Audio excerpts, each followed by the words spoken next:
Pirmas tarpsnis nuo gimimo iki maždaug 1,5–2 metų.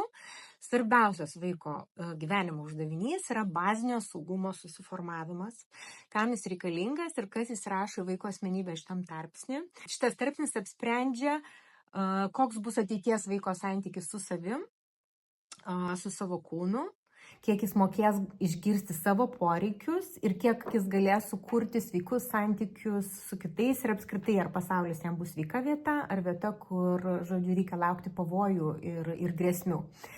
Tai kokie yra tėvų uždaviniai? 2 labai paprasti. Pirmas dalykas – išgirsti, koks vaiko poreikis slypi po verksmu.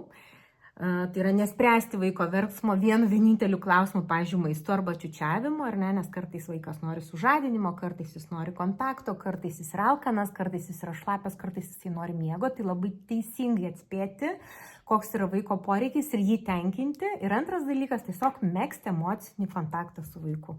Tai reiškia jį kalbinti, čiūčiuoti, myluoti, guguoti, kutenti ir daryti visus tos mielus dalykus, kuriuos mes darom su kūdikiais. Tai tiek.